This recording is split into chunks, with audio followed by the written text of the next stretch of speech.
안녕하세요. 저는 얼마 전 예쁜 아이를 출산한 새내기 엄마입니다. 저에게는 다정한 남편과 또 인품이 좋으신 시어머니가 계세요. 시아버지는 일찍 돌아가셨지만 시댁은 형편이 좋은 편이에요. 시어머니가 사업을 하시는데 수완이 좋으세요. 그래서 저희 신혼집도 시어머니께서 사주셨고요. 친정엄마는 어릴 때부터 저와 남동생을 차별하면서 키웠어요. 아빠는 중립이었지만 방관에 가까웠죠. 항상 남동생 케어는 제가 해야 했고 남동생이 어디서 다쳐오기라도 하면 제가 대신 매를 맞았어요. 남동생이랑 싸우기라도 하는 날에는 빨가벗고 쫓겨나거나 저녁밥을 굶기 일쑤였죠. 저는 친정에서 벗어나는 방법은 무조건 공부해서 좋은 대학 가서 인생 피는 것밖에 없다고 생각해서 미친 듯이 공부했습니다. 남동생은 원래 머리가 나쁜 데다가 양아치들이랑 몰려다니며 노는 걸 좋아해서 성적은 항상 전교 꼴등이었고요. 저는 항상 전교 상위권이었는데도 엄마는 저한테 여자가 공부 잘해서 어디다 쓰냐고 하셨죠. 제가 아무리 1등 성적을 받아가도 엄마는 남동생만 감싸고 돌았어요. 싸우다가 다친 남동생 데리고 경찰서에 병원에 이곳저곳 다니느라 제 성적 한 번도 칭찬해 주신 적도 없었고요. 저는 대학 등록금이 없어서 서울대나 국립대에 지원했지만 성적이 그 정도까진 아니어서 대학에 떨어졌어요. 겨우 한 곳 혹시나 해서 넣은 서울의 사립대학교에 붙었지만요.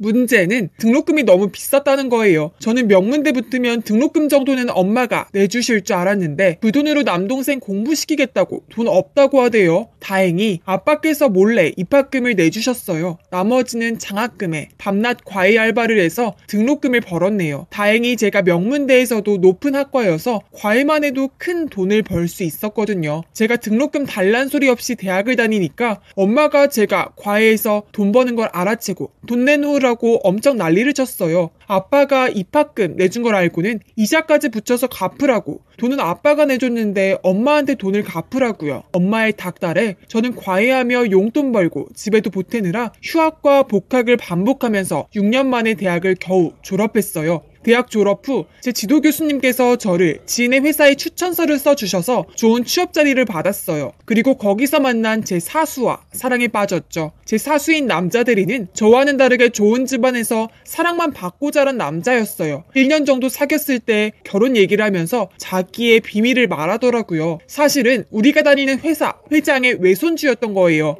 대기업은 아니었지만 사원수가 500명 정도 되는 중견 기업이었던지라 사수의 집은 어느 정도 부자였고 저는 남자친구인 사수의 배경이 부담스러웠어요. 부모님께 인사드리러 가는 날도 저같이 미움만 받고 자란 애가 저 집에 인사를 가도 되는지 싶었죠. 그렇지만 남자친구 집안에서는 제 대학만 보고 제가 잘난 집안 딸인 줄 아시더라고요. 너무 예쁘다며 우리 며느리로 들어오면 참 좋겠다고 똑똑하고 예쁘다고 칭찬을 해주셨죠. 나중에 알았어요. 시어머니께서는 그냥 저만 보고 예뻐해 주신 거라는 걸. 저는 결혼 날짜를 잡고 저희 친정에도 인사 가자는 남친에게 그때서야 다 털어놓았어요. 저희 집안에서 저는 미운 오리 새끼였다는 걸요. 남친은 네가 인연 끊고 살고 싶다면 그렇게 하겠다. 그래도 결혼하기 전에 결혼하겠다는 인사는 드리는 게 좋겠다고 해서 그러자고 했어요. 친정에서는 남편을 거의 돈으로 보더군요. 남편의 시계, 정장 등등 행색을 쭉 스캔하더니 집에 돈 좀 있냐고 묻더라고요. 정말 친엄마지만 너무 창피했어요. 우리 딸 시집 보내면 우리 집에 뭐 해줄 거냐고 그것부터 묻는데 정말 엄마는 남편이 돌아가고 난 뒤에 저한테 네가 뭔 재주로 저런 부잣집 도련님을 꼬셨냐고 하더라고요. 그게 친모가 딸에게 할 말인가요? 그러면서 네 남편 재산 어느 정도 되냐고 남동생이랑 제 남편 될 사람 돈 뜯어낼 궁리나 하고 앉아있었네요. 남동생은 매형 타고 온 차가 얼마짜린지 아냐면서 누나랑 결혼하면 자기도 저 정도 되는 외제차 한 대 뽑아야겠다는 둥 자기 사업자금 투자 좀 받아야겠다는 둥 뜬구름 잡는 이야기만 하길래 무시하고 말았어요. 설마 진심으로 이야기하는 줄 몰랐죠. 결혼 날짜 잡고 식장도 예약하고 신혼여행이랑 웨딩드레스, 예복 보러 다니면서 참 많이 행복했어요. 제가 모아둔 돈은 얼마 안 되는 돈이었지만 그래도 예단비로 시어머니께 내밀었는데 시어머니께서는 그 돈 얼마나 힘들게 모은 건지 알기 때문에 받지 않겠다고 하셨어요. 돈밖에 모르는 우리 엄마만 보며 자란 저는 어머니의 배려에 많이 놀랐죠. 시어머니는 제게 그 돈은 결혼 후에 제 비상금으로 갖고 있으라고 하고 1억인 든 통장을 하나 주셨어요. 이걸로 결혼하면서 네가 사고 싶은 것들 사라고요. 정말 제가 이런 사랑을 받아도 되는지 너무 과분했죠. 그리고 이 돈으로 혼수를 하려고 했는데 제 방에 돈이라도 있나 뒤지던 남동생한테 통장을 딱 걸리고 말았어요. 남동생은 바로 엄마에게 일러 바쳤고 엄마는 저보고 요망하다고 1억이나 있으면서 자기들 돈 달라고 하는 거 다 모른 척 했냐고 화를 내셨어요. 그리고 자기가 이만큼 키워놔서 네가 그런 집에 시집 가는 거니까 이건 자기들 달라고 하더라고요. 그래서 이건 시어머니가 주신 거라 절대 안 된다고 했죠. 그래도 소용없었어요.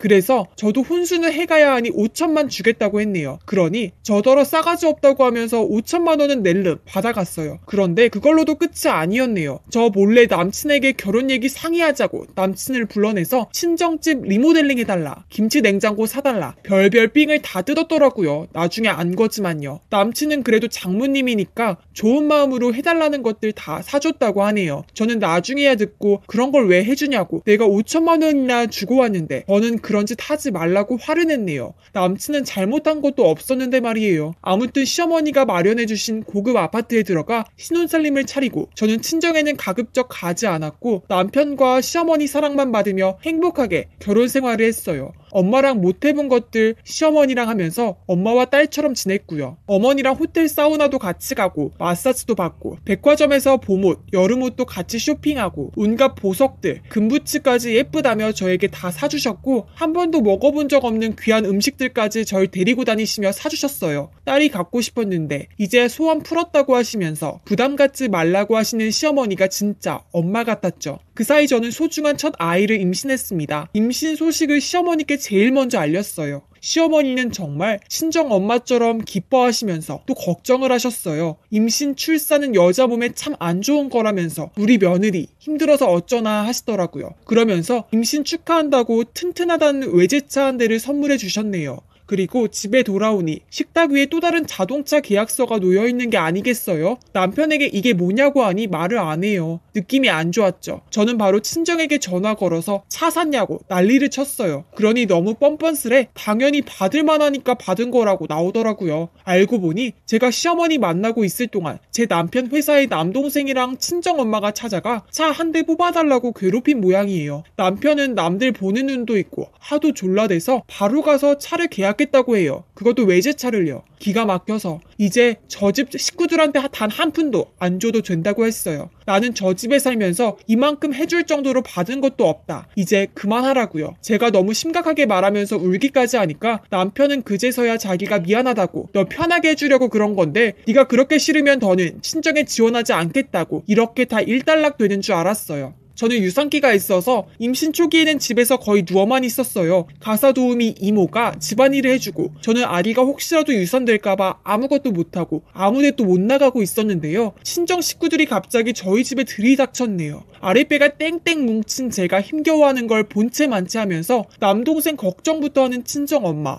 네 동생 이제 30 바라보는데 언제까지 이렇게 취준생으로 둘 거냐. 사돈집이 그렇게 빵빵한 집안인데 얘 좀 도와주라고. 그래서 더 뭘 도와주냐고. 돈도 줄 만큼 줬고 차도 사줬는데 했더니 그깟 돈 몇천 갖고 뭘 그렇게 생색이냐 하더라고요. 저는 그래서 더 뭘 바라냐고 물었죠. 그러니 사돈이랑 맞는 수준이 있는 건데 작은 회사 하나 차려서 사장 소리라도 듣고 살아야 하지 않겠냐대요. 진짜 어이가 없어서 남동생 가리키면서 제가 뭘 할 줄 안다고 무슨 회사를 차려서 사장 소리를 듣겠냐고 비아냥거렸더니 남동생이 갑자기 성질이 났는지 제 머리채를 잡고 쌍욕을 했어요. 이 미친년이 네가 시집 하나 잘 가놓고 자기를 걔 무시하냐며. 지는 시집 잘 가서 침대에 누워서 식모나 부리며 사는데 자기는 왜 사업 못하게 하냐고 제 머리를 잡고 마구 흔들었어요. 저는 뱃속에 아기가 잘못될까봐 필사적으로 배를 가렸고 그걸 본 남동생이 네 새끼 밟아 죽여버릴까 이러는 거예요. 그때였어요. 남동생 머리를 누군가 주먹으로 내리쳤어요. 그리고 무지막지하게 욕을 했어요. 뭐라고 했어 이 개만도 못한 새끼야. 어디서 임신한 지 누나를 패. 동생이라고 좀 오냐오냐 해줬더니 주제를 모르고 나대고 지랄이야. 병신같은 새끼. 너무 놀랐어요. 남편이 그런 상스러운 욕을 한 거. 그리고 그렇게 화를 내는 모습은 처음이었죠. 그리고 남편은 남동생 얼굴이 피떡이 될 때까지 미친 듯이 계속 때렸어요. 옆에서 엄마는 고소하겠다고. 돈 많으니 때리는 거냐고. 어디서 귀한 집 아들을 때리냐고 난리를 쳤고 남편은 정말 너무하신다고. 똑같은 뱃속에서 나온 자식들을 어떻게 이렇게 차별하시냐. 이런 가족이면 없는 게 낫다. 다신 보고 살지 말자며 친정 식구들을 내쫓았어요.